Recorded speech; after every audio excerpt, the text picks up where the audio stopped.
y'all got these kind of faucets to where you have this sprayer that disconnects and you need to clean the screen out in there, there's a little button right there that you have to push with your finger, and it's not easy, and then you got to push really hard and you got to keep holding it down while you're unscrewing it, and then you can just go get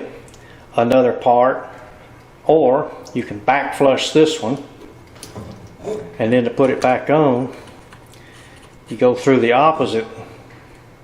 way, but then you've got to push this thing down again, that little button,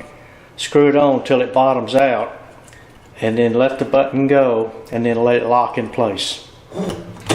and that's it.